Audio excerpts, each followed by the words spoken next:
জওয়ানেরা যুবকেরা আম্মা আমিনা ওই মুরব্বী মানুষের কাছ থেকে দোয়া পেয়ে গেলেন। ও নবীর উম্মতেরা, আম্মা আমিনা ইয়াসরিবের জমিনে বড় হতে লেগেছেন। কোটি কোটি পায়ে দিন যায়, রাত আসে, রাত যায়, দিন আসে। এক একটা বছর পেরিয়ে যাওয়ার পর আম্মা আমিনা যখন বিবাহ করার মতো, বিবাহ শাদী দেওয়ার মতো সময় হয়ে গেল, মদিনার অনেক যুবকেরা আমিনাকে বিয়ে করার জন্য পেগাম দিয়েছিল। আব্দুল ওয়াহাব জুহরি বলেছিল, না না না, আমার মেয়ে আমিনা যাতাই মেয়ে নয়, আমার মেয়ে আমিনার সঙ্গে মদিনার যে কোনো ছেলের সঙ্গে বিয়ে দেওয়া যাবে না। ও নবীর উম্মতেরা, অনেক দিন পেরিয়ে গেল। একটা সময় আব্দুল ওয়াহাব জুহরির মনে হয়ে গেল, আমি আমার আল্লাহর কাছে দোয়া করে বলেছিলাম, ও রব্বুল আলামিন আল্লাহ, আপনি যদি আমাকে একটা পুত্র সন্তান দান করে দেন, তাহলে আমি আব্দুল ওয়াহাব জুহরি আপনার কাবা বাইতুল্লাহ গিয়ে হজ করে আসব। আল্লাহ পাক আমায় পুত্র সন্তানের বদলে কন্যা সন্তান দিয়েছে, কিন্তু হজ করে আসা সেই ওয়াদা, ওই ওয়াদাটা আমার পালন করা লাগবে। আব্দুল ওয়াহাব জুহরি আর ইয়াসরিবের জমিন থেকে বেরিয়ে পড়লো মক্কাতুল মুকাররমার উদ্দেশ্যে। ও জওয়ানেরা, ও জামানার হজের এত মাসলা মাসাইল ছিল না, কেবলমাত্র কাবা বাইতুল্লাহ তাওয়াফ করে হাজরে আসওয়াদে চুমা দেওয়ার নামই ছিল হজ। অথচ আজকের যুগে হজের ফরজ হলো তিনটে। এক নম্বর হলো ইহরাম পরা নির্ধারিত মিকাত পার হওয়ার আগে। দুই নম্বর হজের ফরজ হলো তাওয়াফে জিয়ারাত, আল্লাহর কাবা বাইতুল্লাহ তাওয়াফ করা। আর তিন নম্বর ফরজ হলো আরাফাতের ময়দানে 9 জিলহজ ওখানে অবস্থান করা। এটা হলো হজের অন্যতম ফরজ। আর কুরবানি করা ওয়াজিব, নেড়া খাওয়াটা ওয়াজিব, শয়তানকে পাথর মারা ওয়াজিব, মুজদালিফায় রাত কাটানো ওয়াজিব, আর সাফা মারওয়া সাই করাটা ওয়াজিব। এত নিয়ম কানুন তখন ছিল না। আব্দুল ওয়াহাব জুহরি গেলেন, কাবা বাইতুল্লাহ তাওয়াফ করলেন, আর হাজরে আসওয়াদে চুমা দিয়ে কাবা বাইতুল্লাহর পাশে বসে আছেন। হঠাৎ করে দেখা হয়ে গেল প্রিয় নবী দত্তজান আব্দুল মুতাল্লিবের সঙ্গে। আব্দুল মুতাল্লিব দেখে চিনতে পেরে গেলেন, তুমি তো আব্দুল ওয়াহাব জুহরি। বললেন হ্যাঁ। বললেন, আমরা তো ছোটবেলার বন্ধু ছিলাম, আজকে এই জায়গায় তোমার অবস্থান কেন? আব্দুল ওয়াহাব জুহরি বললেন, আল্লাহর উপরে আমার একটা ওয়াদা ছিল, আল্লাহর কাবা বাইতুল্লাহ আমি তাওয়াফ করব, হজ করব। আমি আমার সেই ওয়াদাটাকে পূরণ করার জন্য এই জায়গাতে আমি আগমন করলাম। দুই বন্ধুর অনেক দিন পর দেখা, পরিবারের কথা, সংসারের কথা, ছেলে মেয়ের কথা আলোচনা শুরু হয়ে গেল। এদিকে আব্দুল মুতাল্লিব বলেছিলেন, এ আব্দুল ওয়াহাব জুহরি, আমার সংসারে আল্লাহ 10টা বেটা দান করে দিয়েছেন। কারো নাম জুবাইর, কারো নাম হারিস, কারো নাম মুকাওয়াম, কারো নাম আওয়াম, কারো নাম জহব, কারো নাম আব্বাস, কারো নাম হামজা, কারো নাম আবু তালিব, কারো নাম আবু লাহাব, আর আমার ছোট বেটার নাম হলো আব্দুল্লাহ। এই আব্দুল্লাহকে আমি বিয়ে দেব, যোগ্য কোনো পাত্রী খুঁজে পাই না, এই নিয়ে একটু চিন্তা টেনশনে রয়েছে। আব্দুল ওয়াহাব জুহরি দেরি না করে বললেন, এ কাবা বাইতুল্লাহর মুতাল্লি আব্দুল মুতাল্লিব, আমার একটা মেয়ে আছে, নাম হলো তার আমিনা। ওই আমিনাকে আমিও বিবাহ দেব, যোগ্য কোনো পাত্র খুঁজে আমি পাই না। ও নবীর উম্মত উম্মাতানিরা, এ সময় আব্দুল ওয়াহাব জুহরির কথাটা শুনে আব্দুল মুতাল্লিব বলেছিলেন, চিন্তার কোনো কারণ নাই, টেনশনের কোনো কারণ নাই, তোমার মেয়ে আমিনাকে আমার বেটা আব্দুল্লাহর সঙ্গে বিয়ে দিয়ে ওই আমিনাকে আমি পুত্রবধূ করব, বৌমা বানাবো। একবার জোরে জোরে বলেন সুবহানাল্লাহ। মেয়ে দেখেন নাই, মেয়ের আব্বাকে দেখে আব্দুল মুতাল্লিব বুঝতে পেরেছে আব্বা যদি হয় আব্দুল ওয়াহাব জুহরি আর তার মেয়েটাকে বৌমা করলে ওই মেয়েটা নিশ্চয়ই ভালো হবে। এই জন্য মেয়ে দেখার আগে মেয়ের আব্বা মা দেখা দরকার। মেয়ের আব্বা মা কেমন, আব্বা মা যদি ভালো হয় ওই মেয়েটাও কিন্তু ভালো হতে বাধ্য। কথা ঠিক কিনা? এই জন্য যখন ছেলে মেয়ে দেখতে যাবেন মুরব্বীদের সঙ্গে করে নিয়ে যাবেন, কারণ যাদের চুল পেকে গিয়েছে, মাথার চুলগুলি কালো আর নাই সাদা হয়ে গেছে, এনাদের ভিতরে আলাদা এক অভিজ্ঞতা আছে, আর মুরব্বীরা ঠিক চিনতে পারবে এদের বংশটা কেমন হবে, মেয়ের আব্বা মেয়ের মা কেমন হবে, আর সঠিকটা তারা নির্বাচন করতে পারবে। আর চ্যাংড়া ছেলে বন্ধু বান্ধবদের নিয়ে মেয়ে দেখতে গেলে পরিষ্কার দেখে পছন্দ করবে, পরে আর ঝামেলার শেষ থাকবে না। কথা ঠিক কিনা? এখন বর্তমানে এই নানা দাদাদের আর নেয় না, বলো তোমরা কি বুঝবে, আমরা বন্ধু বান্ধবকে দেখে এসছি, পছন্দ হয়েছে, এইবারে চলো অমুক দিন বিয়ে, তোমারে যেতে হবে বিয়ে দিতে। আমার আছে না নাই? তবে উলা গ্রামের জওয়ান যুবকেরা ভালো, এরা জীবনে এরম করে না। অন্য অন্য এলাকার কথা বলছি আমার ভাইজানেরা, ও নবীর উম্মতেরা, আব্দুল ওয়াহাব জুহরি রাজি হয়ে গেলেন, আমিনার সঙ্গে আব্দুল্লাহর বিবাহ হবে। আব্দুল ওয়াহাব জুহরি চলে গেলেন ইয়াসরিবে, আর বেটি আমিনাকে বলেন, আমিনা তোমার সঙ্গে একটা বিয়ের সম্পর্ক আমি এমন করে রেডি করেছি, যার সঙ্গে বিয়ে দেয়া হবে ওই ছেলেটার নাম হলো আব্দুল্লাহ। আমিন আব্দুল্লাহর নাম শুনে আনন্দিত, তার চেহারাতে হাসির উজ্জ্বল ভাব দেখা গেল। আব্দুল ওয়াহাব জুহরি বললেন, মা এর আগে অনেক ছেলের নাম তোমায় বলেছি, অনেক পুরুষেরা তোমায় বিয়ে করতে চেয়েছে, কিন্তু তোমার ভিতরে এত আনন্দ খুশি দেখি না। আব্দুল্লাহর নাম শুনে তুমি অত্যন্ত আনন্দিত, খুশি হওয়ার কারণ কি? আমিনা বললেন, আব্বা আমি যখন ফাঁকা ময়দানে একা একা ঘুরে বেড়াতাম, আর আসমান থেকে আওয়াজ দিয়ে বলা হতো, ও আব্দুল্লাহর বিবি আমাদের পক্ষ থেকে সালাম নাও, ও আব্দুল্লাহর সহধর্মিনী আমাদের পক্ষ থেকে সালাম গ্রহণ করো। আমাকে আহলান সাহালান মোবারকবাদ জানাতো, আর আমাকে ওয়েলকাম জানাতো।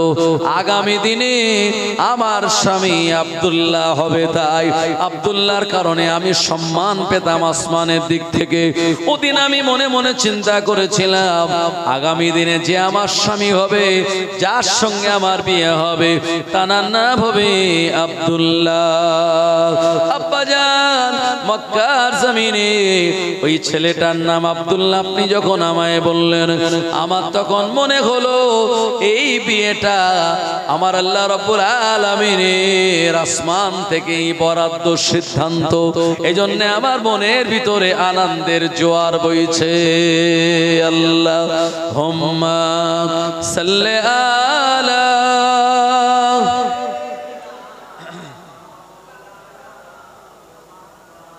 ওয়া আলা আলি সাইয়্যিদিনা।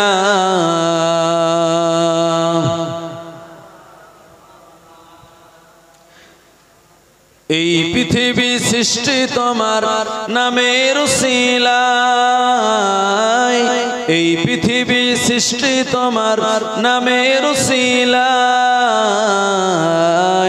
ও আমিনার নয়ন মনি সালাম তোমায়, ও মদিনার কামলিওয়ালা সালাম তোমায়।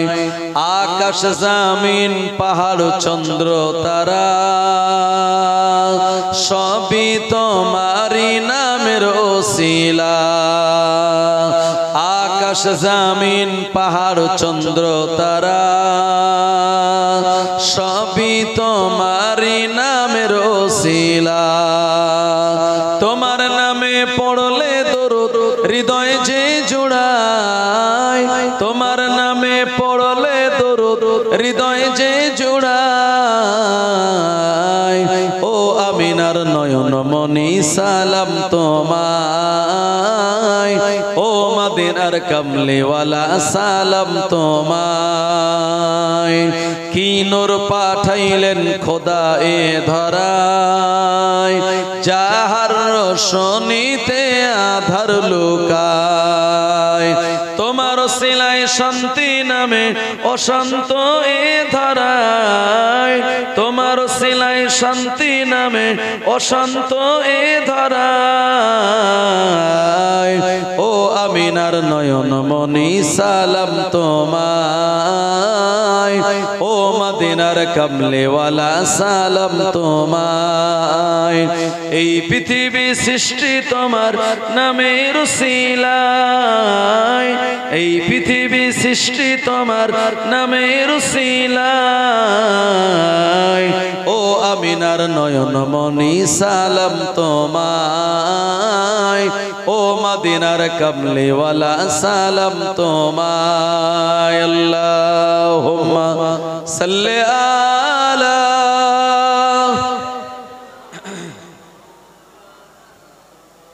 ওয়া আলা আলি সাইয়্যিদিনা।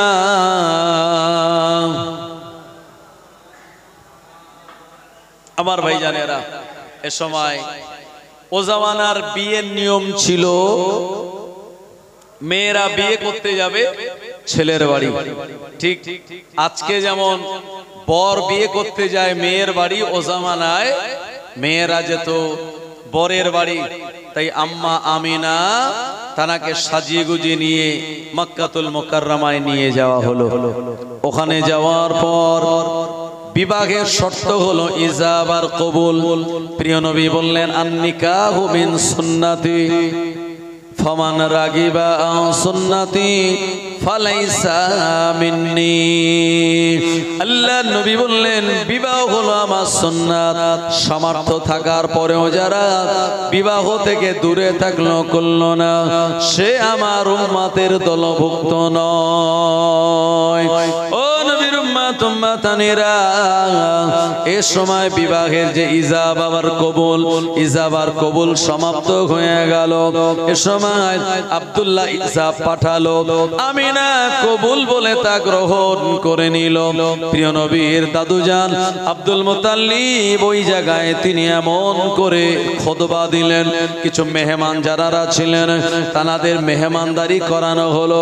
আব্দুল ওয়াহাব জুহরি আমিনার হাতটা আব্দুল্লাহর হাতের উপরে দিয়ে বললেন, ও আব্দুল্লাহ, এতদিন আমিনার দায়িত্ব ছিল আমার উপরে, আজ থেকে সব দায়িত্ব আমি তোমার উপরে দিয়ে দিলাম। মেয়ে আমিনাকে বললেন, মা, আমি এতদিন তোমার গার্জিয়ান ছিলাম, আজ থেকে তোমার গার্জিয়ান হয়ে গেল আব্দুল্লাহ। আব্দুল্লাহর সঙ্গে কোনোদিন খারাপ আচরণ করবে না, আব্দুল্লাহর সঙ্গে খারাপ ব্যবহার করবে না। স্বামীকে যদি ভালোবাসতে পারো, মহব্বত করতে পারো, আমার আল্লাহ যদি রাজি হয়, আমার আল্লাহ তোমায় দয়ার জান্নাত দিয়ে দেবেন। মুসলমান ভাইরা আমার, জনেরা, যুবকেরা, আব্দুল্লাহ বিয়ে শাদী করার পর আমিনাকে সঙ্গে করে নিয়ে আপন কুঁড়ে ঘরে চলে গেলেন। তাদের দাম্পত্য জীবন শুরু হলো। নব দাম্পত্য জীবন এত সুখময় তাদের হয়েছিল, আশপাশের পাড়া প্রতিবেশীরা তারা হিংসা করে বলতো, আমাদের ঘরে স্বামী স্ত্রীর এত ঝগড়া ঝামেলা, কিন্তু আব্দুল্লাহ আমিনার ঘরে কোনো ঝগড়া ঝামেলা নাই। অত্যন্ত আরামের সঙ্গে, আনন্দের সঙ্গে তাদের সংসার জীবন অতিবাহিত হয়।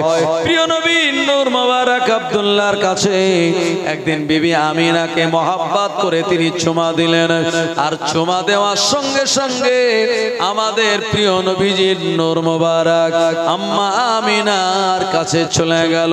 আম্মা আমিনা দেখতে আগের থেকে অনেক বেশি সুন্দরী হয়ে গেল। আব্দুল্লাহ চেহারাটা ফ্যাকাশে হয়ে গেল। জওয়ানেরা, যুবকেরা, মক্কার নারীরা যারা আব্দুল্লাহকে বিয়ে করার পেগাম দিয়েছিল, এরা বলল, আব্দুল্লাহ, মনে হয় তুমি বিবাহ শাদী করে নিয়েছো, তোমার ভিতরে যে নূর দেখেছিলাম আর বিয়ে শাদী করে তোমার সঙ্গে ওই নূরের মা হওয়ার ইচ্ছা প্রকাশ করেছিলাম, সেই নূর তোমার কপালে আর শোভা পায় না। ওই নূর মনে হয় অন্য কোন মহিলার কাছে চলে গেল। এ সময় আব্দুল্লাহ বলেন, হ্যাঁ, আমি বিয়ে করে নিয়েছি, আর আমার বিবি হলো আমিনা। মক্কার মেয়েরা বলেছিল আব্দুল্লাহ আমিনা বড় সৌভাগ্যবতী নারী। ওই আমিনা হলো আখিরি জামানার আম্মা। মা হতে পারেনি বলে মা হতে পারেনি বলে মক্কার অনেক মেয়েরা যারা আত্মহত্যা করেছিল, সুসাইড করেছিল, জওয়ানেরা যুবকেরা, এ সময় আব্দুল্লাহ আমিনার ঘর সংসার অতিবাহিত হয়।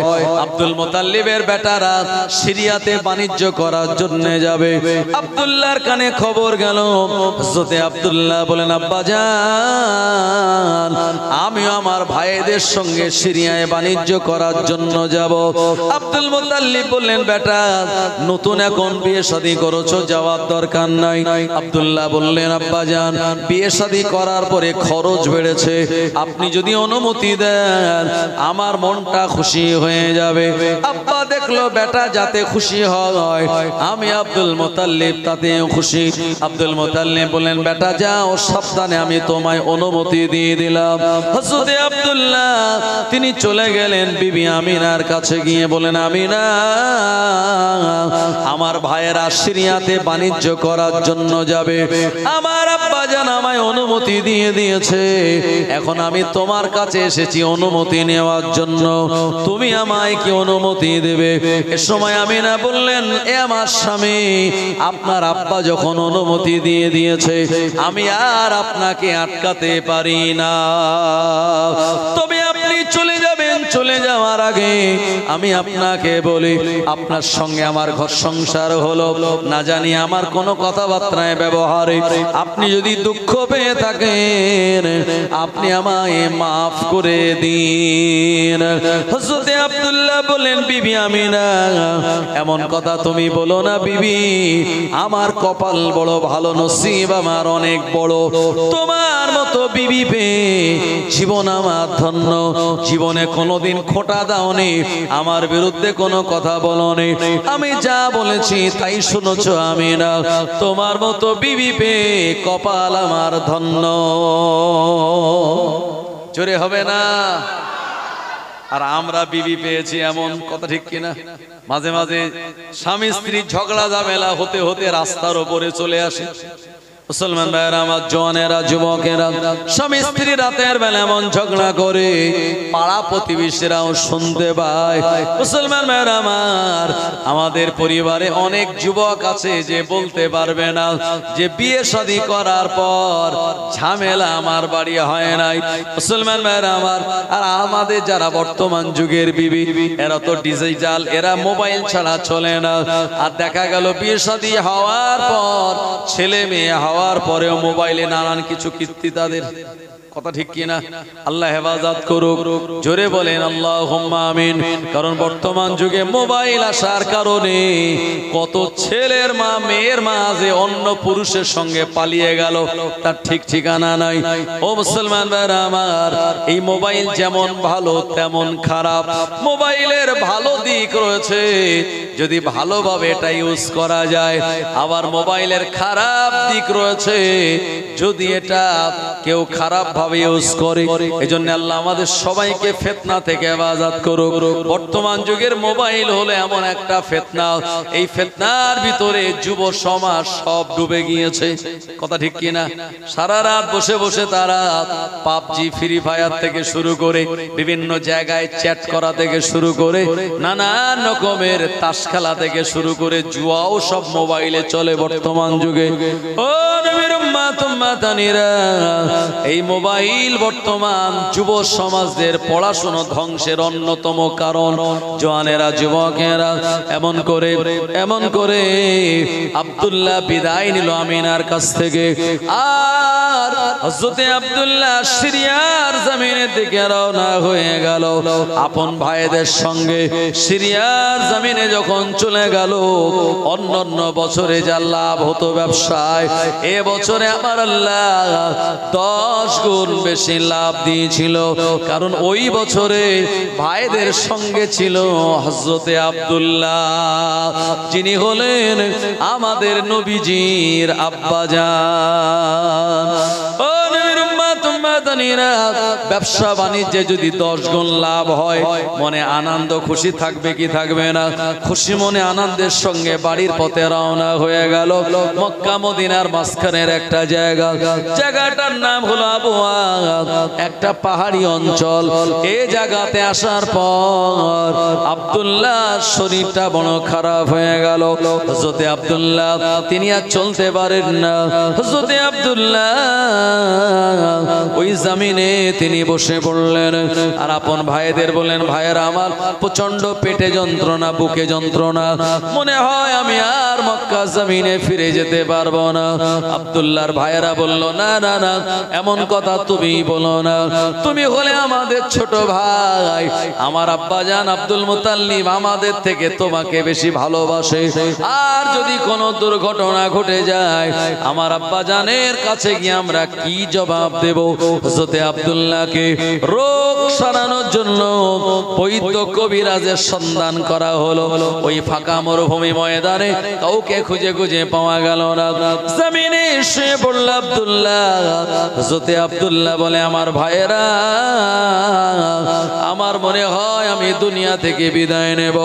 বিদায় নেওয়ার আগে তোমাদের একটা কথা বলি, ওয়াদা করো, মক্কার জমিনে যে সমস্ত নারীদের স্বামী মারা যায় ওই নারীদের তাদের বাপের বাড়ি পাঠিয়ে দেওয়া হয়, স্বামীর সম্পত্তি দেওয়া হয় না, স্বামীর ঘরে থাকতে দেওয়া হয় না। আমি আব্দুল্লাহ যদি মারা যাই তাহলে আমার স্ত্রীটাকে খবরদার যেন ইয়াসরিবে পাঠিয়ে দিও না, আমার ঘর থেকে যেন নামিয়ে দিও না। আমি না গর্ভবতী, আমি না আর গর্ভে আমার সন্তান বিদ্যমান। ভাইরা ওয়াদা করে বলল, আব্দুল্লাহ না না না, তোমার স্ত্রী আমি নাকি আমরা ঘর থেকে তাড়িয়ে দেব না। হযরতে আব্দুল্লাহ আল্লাহর নবীর আব্বাজান ওই মরুভূমির ফাঁকা আবওয়া নামক জায়গায় আল্লাহর হুকুম হয়ে গেল। আমার আল্লাহ কোরআন মাজিদে শুনিয়েছেন, ফাইজা জাআ আজালুহুম লা ইস্তাখিরুনা সাআতাও ওয়া লা ইস্তাকদিমুন। মরণের সময় হয়ে গেলে এক মুহূর্ত আগেও যাবে না, এক মুহূর্ত পিছেও যাবে না। নির্ধারিত সময় ওই ব্যক্তিটার ইন্তেকাল হয়ে যাবে।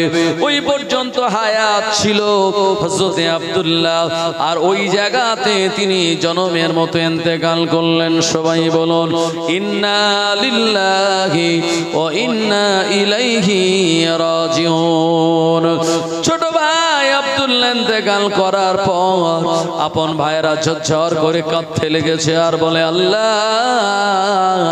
আমাদের ছোট ভাই ইন্তেকাল করলো, এখন আব্বা জানের কাছে গিয়ে কি জবাব দেব? কিছু ভাই বলল, চলো চলো ভাইয়ের লাশটাকে কাঁধে করে আমরা মক্কা জমিনে ফিরে যাই। কিছু ভাই বলল, না না না, মরা মানুষ গায়ে তার প্রচন্ড ব্যথা হয় এই মরণের কষ্টের কারণে, আর আমাদের ছোট ভাই আব্দুল্লাহর ইন্তেকালের পর আমরা এমন কষ্ট আর দেব না। ওই জায়গায় সিদ্ধান্ত হয়ে গেল, ছোট ভাইয়ের লাশটা মক্কার জমিনে ফিরিয়ে নেওয়া যাবে না, আবওয়া নামক জায়গাতে দাফন দিয়ে দিতে হবে। আপন ভাইয়ের ওখানে কবর খুঁড়ে জনমের মতো ছোট ভাই আব্দুল্লাহকে ওই জায়গাতে দাফন দিয়ে দিল। ভাইদের চোখে পানি ঝরঝর করে কেঁদে কেঁদে আর ছোট ভাইয়ের কবরটা দেখে আর কাঁদে, আর বাড়ির রাস্তার দিকে রওনা হয়ে গেল। আব্দুল মুতাল্লিবের কানে খবর পৌঁছে গেল, ও কাবা বাইতুল্লাহর মতো আল্লি, তোমার ছেলেগুলি আর বাণিজ্য করে সব মক্কার জমিনে ফিরতেছে। আমার ভাই জানের সময় আব্দুল মুতাল্লিব ছেলেদের হালান সাহালান ওয়েলকাম জানানোর জন্য একটুখানি তিনি এগিয়ে গেলেন। ওখানে যাওয়ার পরে ছেলেদের সঙ্গে দেখা হলো, কিন্তু সব বেটার মনটা খারাপ, কারো বা চোখে পানি, কেউ বা ঝরঝর করে কাঁদেন। হযরতে আব্দুল মুতাল্লিব বললেন, আমার বেটারা কি হয়েছে তোমাদের একবার বলো, ব্যবসায় কি বিরাট লস হয়ে গেল? এ সময় ভাইয়েরা বলল, বেটারা বললেন, আব্বাজান কি কথা শোনাবো আপনার আব্বা, আপনার যে সন্তানের জন্য, আমাদের যে ছোট ভাইয়ের জন্য এ বছরে আল্লাহ 10 গুণ ব্যবসায় লাভ দিয়েছিল।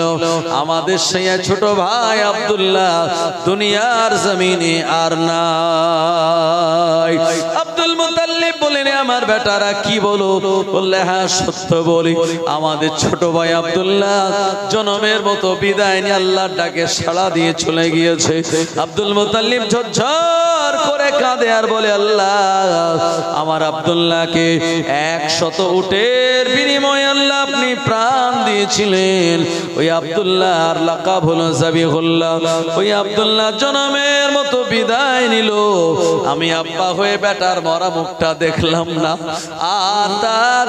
আর কবরে মাটি দিতে পারলাম না। এদিকে আমিনা কুঁড়ে ঘরের চৌকাঠের উপরে দাঁড়িয়ে দাঁড়িয়ে দেখে আমার স্বামী আব্দুল্লাহ আপন ভাইদের সঙ্গে বাণিজ্য করার জন্য সিরিয়ায় গিয়েছিল, এবারে ফিরে আসবে অনেক দিন পর। একবার আমার স্বামীর চেহারাটা আমি দেখে নেব। ও নবীর উম্মত উম্মাতানিরা, স্বামী যদি বিদেশ থেকে বাড়ি আসে অনেক দিন পর, স্ত্রীরা অধীর আগ্রহে তারা দরওয়াজায় অপেক্ষা করে কখন আমার স্বামী বাড়ি আসবে। মামিনা দেখলেন আব্দুল মুতাল্লিবের অন্যান্য বেটারা সব এসেছে, কিন্তু ওই দলে আমার স্বামী আব্দুল্লাহ নাই। মামিনার মনের ভিতরে কেমন যেন একটা হয়ে উঠলো, আর থাকতে পারলেন না। দৌড়ে দৌড়ে দৌড়ে দৌড়ে শ্বশুর আব্বাজান কাবা বাইতুল্লাহর মুতাওয়াল্লি আব্দুল মুতাল্লিবের কাছে এসে বললেন, আব্বাজান বলুন না আপনার ছোট বেটা আব্দুল্লাহ কোন জায়গায়? এর সঙ্গে সঙ্গে আব্দুল্লাহ আমিনার জবান থেকে এমন প্রশ্ন শুনে আব্দুল মুতাল্লিব ঝরঝর করে কেঁদে দিয়েছে। আমিনা বললেন, আব্বা কাঁদেন কেন? আব্দুল মুতাল্লিব বললেন, মা এ আমার পুত্রবধূ আমিনা, কি কথা আমি তোমায় শোনাবো মা? আবার ছোট বেটা আব্দুল্লাহ তোমার স্বামী আব্দুল্লাহ জনমের মতো দুনিয়ার জমিন থেকে বিদায় নিয়েছে। এ সময় আমিনা শোনার পরে মনে হলো আকাশ আমার মাথার উপরে যেন ভেঙে পড়লো, আসমান যেন মাথার উপরে ভেঙে পড়লো। উনি জমিনে বসে পড়লেন। আব্দুল মুতাল্লিব সান্ত্বনা দিয়ে বলে, মা কেঁদো না মা, কেঁদো না, কেঁদো না মা। আমি আব্দুল মুতাল্লিব তোমার আব্বা জানের মতো, তোমার সব নিরাপত্তা দেওয়ার দায়িত্ব আমার, খাদ্য খোরাক গুলি জোগাড় করে দেওয়ার দায়িত্ব আমার। কেঁদো না মা, কেঁদো না। কিন্তু একজন বিধবা নারীর দুঃখ কত, কষ্ট কত, এটা বিধবা নারী ছাড়া অন্য কেউ জানতে পারে না। আমি না ঝরঝর করে কাঁদতে কাঁদতে আপন করে ঘরে চলে গেল। নামাজের মুসাল্লা ফেলে আল্লাহ তাআলার কাছে দোয়া করে বলে, আল্লাহ গর্বে আমার সন্তান, এ বাচ্চাটা যখন ভূমিষ্ঠ হবে দুনিয়ার জমিনে, আমি তার মা আমায় জিজ্ঞাসা যখন করবে, আম্মা আমার আব্বা কে, আমার আব্বা কোন জায়গায়, আমি মা হয়ে আমার বেটাকে সেদিন কি সান্ত্বনা দেব? আল্লাহ আমি কি বলে আমার বেটাকে বুঝ দেব? ও মুসলমান ভাইরা আমার, আম্মা আমিনা তিনি কাঁদতে লেগেছেন। এদিকে দেখা যায় মক্কার জমিনে আব্দুল্লাহর ভাইরা চলে গেল জ্যোতিষীদের কাছে। এ জ্যোতিষীরা তোমরা কি বলতে পারো কি কারণে আব্দুল্লাহ মারা গেল? মক্কার জ্যোতিষীর একটা ফেক নিউজ ছড়িয়ে দিয়ে বলল, আব্দুল্লাহ মরে যাওয়ার কারণ হলো আমিনার শরীরে এক গোপন রোগ রয়েছে, ওই গোপন রোগে আক্রান্ত হয়ে আব্দুল্লাহ দুনিয়া থেকে মারা গেল। জোরে জোরে বলেন নাউজুবিল্লাহ। এটা বানোয়াটার ফেক নিউজ, একেবারে রং সংবাদ। আর এটাও বলে দিল ওই আমিনার এটো ছোটো যদি তোমাদের মুখে চলে যায় তোমরাও বাঁচবে না, তোমরাও মারা যাবে। এ সময় আব্দুল মুতাল্লিবের ছেলের একদিক দাঁড়িয়ে গেল, আব্বাকে বলল, আব্বা আমিনাকে আমাদের ঘরে রাখা যাবে না, আমিনা থাকলে আমরা থাকবো না, আর আমরা থাকলে আমিনা থাকবে না, কি করবেন আপনি সিদ্ধান্ত নিয়ে নিন। আব্দুল মুতাল্লিবের তখন বয়স হয়েছে, মুরব্বী মানুষ, মনে মনে চিন্তা করে আল্লাহ মক্কার জ্যোতিষীর এমন একটা কথা বলে দিল যে কথা তারা আমার পুত্রবধূ আমিনার উপরে কোপ পড়ল। ও রব্বুল আলামিন আমিনাল্লাহ একটা ব্যবস্থা আপনি করে দিন। আব্দুল মুতাল্লিবের মাথায় এ সময় চিন্তা হলো, না না না, আমিনা আমার মেয়ের মতো পুত্রবধূ, আমিনাকে ঘর থেকে নামিয়ে দেওয়া যাবে না।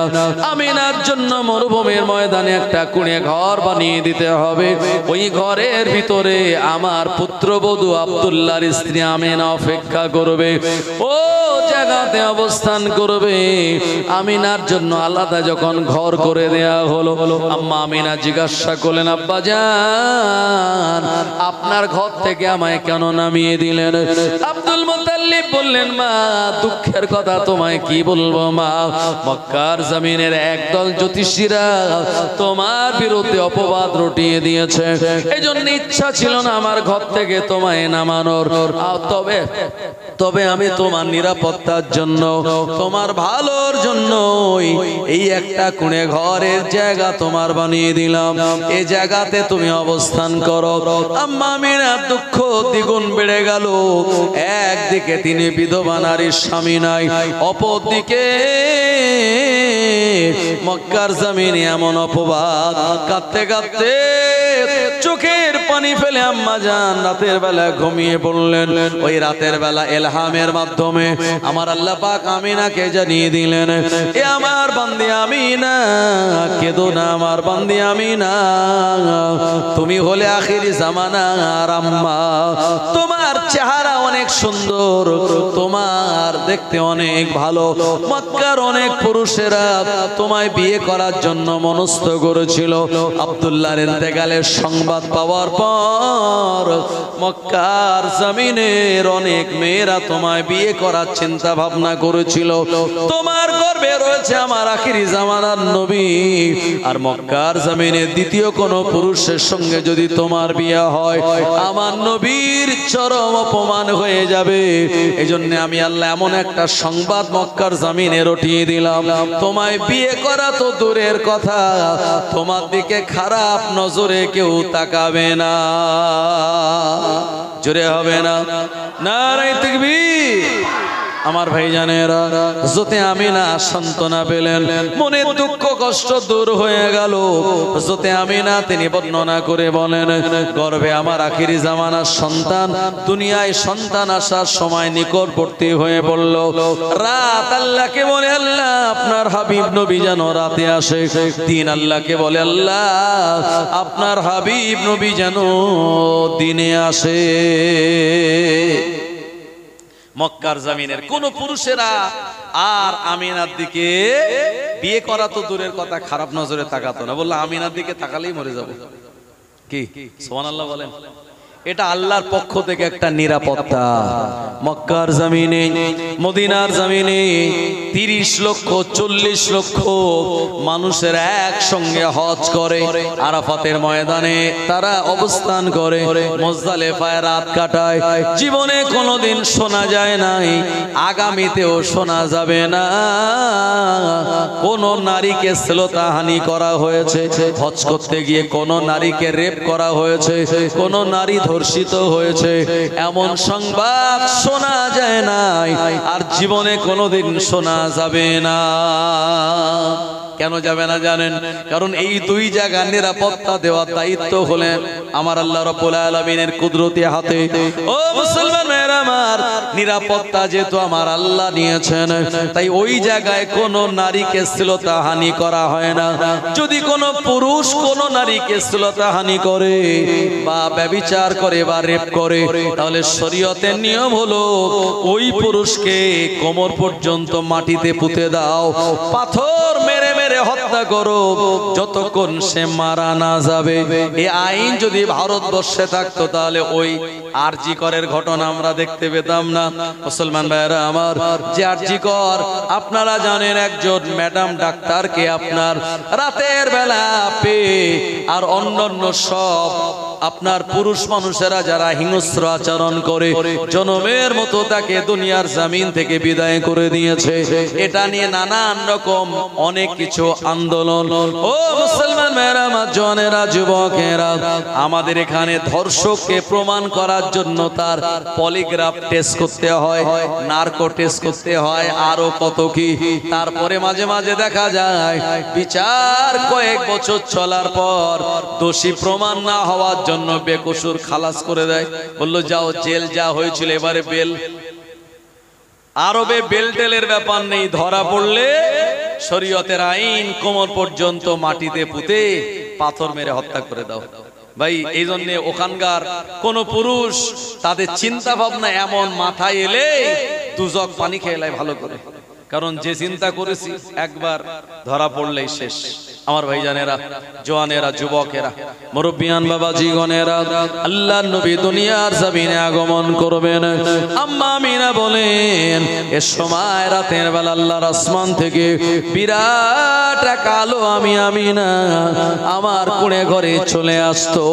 ওই আলোর পাওয়ার এত বিরাট, আমি শাম আর সিরিয়ার বিরাট অট্টালিকাগুলি আমার নজরে চলে আসতো। বিশ্বনবীর আম্মা হযরতে আমিনা তিনি বর্ণনা করে বলেন, আমি এমন করে একদিন বিকাল বেলা পানি নেওয়ার জন্য বেরিয়েছি, হাতে আমার পানির পাত্র। আমি যখন কুয়ার কাছে গেলাম দেখতে পেলাম কুয়ার পানির লেয়ারটা অনেকটা নিচের দিকে। মানুষেরা বালতি রশি দিয়ে কুয়া থেকে পানি তোলে। আমি আমিনা ওই কুয়ার কাছে যাওয়ার সঙ্গে সঙ্গে ওই পানির লেয়ারটা আমার আল্লাহ আমিনার জন্য কুয়ার মুখ বরাবর করে দেন। আম্মা আমিনা বলে পানি তোলার জন্য আমার বালতি আর রশি লাগে না, আমি নিজে হাত দিয়ে পানি তুলে নেই। আম্মা আমিনা যখন চলে আসে আবার কুয়ার পানিটা নিচের দিকে নেমে যায়। মক্কার নারীরা মেয়েরা বলল, আমিনা ও বুবু আমিনা চলে যাওয়া যাবে না, এ জায়গায় দাঁড়িয়ে থাকতে হবে। তুমি যতক্ষণ দাঁড়িয়ে থাকবে পানিটাও ততক্ষণ দাঁড়িয়ে থাকবে। তুমি চলে গেলে পানিও নিচের দিকে নেমে যায় আর আমরা অসুবিধায় পড়ি পানি তোলার জন্য। মক্কার জমিনের মেয়েরাও সেদিন ভেবেছিল এই আমিনা যাতেই কোন নারী রয় যিনি কুয়ার পাশে আসলে কুয়ার পানি কুয়ার মুখ বরাবর চলে আসে, মানে এনার গর্ভে যে সন্তান তানার দ্বারা আগামী দিনে বিরাট এক পরিবর্তন ঘটে যাবে। ও মুসলমান মেয়েরা আমার, প্রিয় নবীর আম্মা হযরতে আমিনা বলেন ওই কোণে ঘরের চারিদিকে আল্লাহ পাকের ফেরেশতাগণের আমার ঘরটা ঘিরে ধরলো, কারণ নবীজি দুনিয়ার জমিনে আসবেন ইবলিস শয়তান যেন আম্মা আমিনার কোণে ঘরের কাছাকাছি না আসতে পারে। এই কারণে আল্লাহ পাক ফেরেশতা দিয়ে আম্মা আমিনার কোণে ঘরটা চারিদিকে ঘিরে দিলেন। শুধু তাই নয়, বিশ্বনবীর আম্মা আমিনা বলেন আমি এক এক রাতের বেলা স্বপ্ন দেখতাম, এক একজন নবী আলাইহিস সালাম এসে আমায় বলে যেত, আমিনা চিন্তা করো না আমিনা, তোমার কপাল বড় নসিব অনেক ভালো, তোমার গর্ভে যে সন্তান এই সন্তান হলো আখিরি জামানার নবী পয়গম্বর। আসমানি কিতাব তাওরাত ইনজিল জবুরে যে সন্তানের নাম লেখা রয়েছে আহমদ, এই বাচ্চাটার উপরে কোরআনুল মাজিদ নাজিল হবে 40 বছর বয়সে। ওই কোরআনুল মাজিদে তোমার বাচ্চার নাম লেখা থাকবে মুহাম্মদ। ও আমিনা এই বাচ্চাটা ভূমিষ্ঠ হলে তার নাম রেখে দেবে মুহাম্মদ। জোরে বলেন সাল্লাল্লাহু আলাইহি ওয়াসাল্লাম। আম্মা আমিনা বলেন একদিন আমি রাতের বেলা দেখতে পেলাম আল্লাহর আসমান থেকে আমি আমিনা আমার কোণে ঘর পর্যন্ত গোলাকার কাপড় দিয়ে ঢেকে দেয়া হলো এবং বিরাট জোরে এক বিকট আওয়াজ হলো। এই আওয়াজ শুনে আমি ভয় পেয়ে গেলাম। আমার মনে মনে হচ্ছিল বাচ্চা মা দুনিয়ার জমিনে ভূমিষ্ঠ হবে। এই সময় যদি কেউ আমার কাছে থাকতো, একটুখানি আমার ভালো লাগতো, সাহায্য সহযোগিতা করতো। আম্মা আমিনা বলেন এমন সংবাদ মানে এমন চিন্তা আমার মাথায় যখন আসলো, আমি দেখতে পেলাম খেজুর গাছের মতো লম্বা লম্বা কয়েকজন মহিলা আমিনার বাড়ির দিকে রওনা হয়ে গিয়েছে। আম্মা আমিনা বলেন আমি তাদের চিনি না, জানি না। আমি জিজ্ঞাসা করলাম, ও বুবু জানেরা, আপনারা কারা, আপনাদের পরিচয় কি? একজন বলেন আমি হলাম ঈসা নবীর আম্মা মরিয়ম আলাইহিস সালাম। আর একজন বলেন আমি হলাম ফেরাউনের বিবি আসিয়া। আর একজন বলেন আমি আইয়ুব আলাইহিস সালামের বিবি রহিমা। আমাদের সঙ্গে হুর গণেরা জানারা রয়েছেন। আল্লাহ তাআলা জান্নাতুল ফিরদাউস থেকে আপনার খিদমতের জন্য আমার আল্লাহ পাঠিয়ে দিয়েছেন। আরো জোরে বলেন সুবহানাল্লাহ। আল্লাহ নবীর আম্মা আমিনা বলেন আমার পিপাসা লাগলো, এমন সময় এক গ্লাস পানি আমার হাতে ধরা হলো। আমার মুখে এক গ্লাস পানি যখন দিল, আমি পানিটা পান করার সঙ্গে সঙ্গে কলিজার পিপাসা আমার নিবারণ হয়ে গেল। বিশ্বনবীর আম্মা আমিনা বলেন আমার শরীরে ঘাম হতে লাগলো, আমি একটুখানি ঘেমে গেলাম। এমন সময় দেখতে পেলাম সাদা কাপড়ের ভিতর দিয়ে কয়েকটা সবুজ রঙের পাখি আমিনা আমার কুঁড়ে ঘরের ভিতরে আগমন করলো।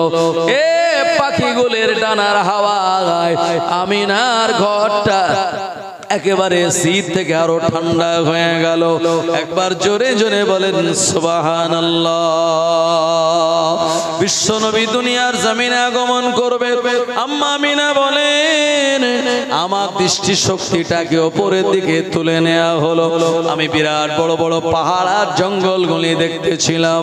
এমন সময় আমার দৃষ্টি যখন নিচের দিকে নামিয়ে দেয়া হলো, এই সময় আমি দেখতে পেলাম একটা সাদা কাপড়ে জড়ানো অবস্থায় একটা মাসুম বাচ্চা আল্লাহর জমিনে সেজদা হালাতে রয়েছে। আরো জোরে বলেন সুবহানাল্লাহ।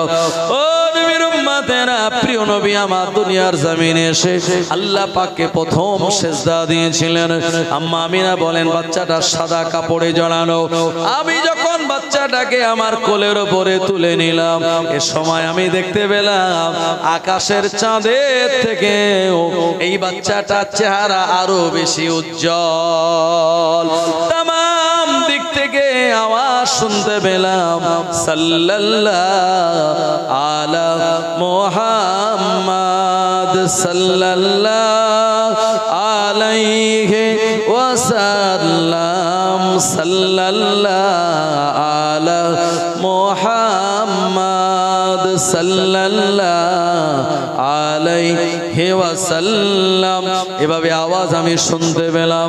শুধু তাই নয়, আমার বেটাকে লক্ষ্য করে সালাম দিয়ে বলে আসসালাতু ওয়াসসালামু আলাইকা ইয়া রাসূলুল্লাহ হাবিবাল্লাহ, আসসালাতু ওয়াসসালামু আলাইকা ইয়া সিরাজাম মুনীরা। আম্মা আমিনা বলেন আমি বুঝতে পারলাম এটাই তো আখিরি জামানার নবী।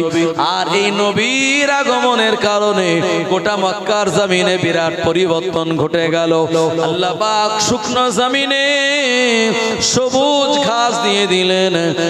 আর আপনার ওই মিষ্টি কুয়াগুলিকে আল্লাহ লবণাক্ত কুয়াগুলিকে মিষ্টি বানিয়ে দিলেন।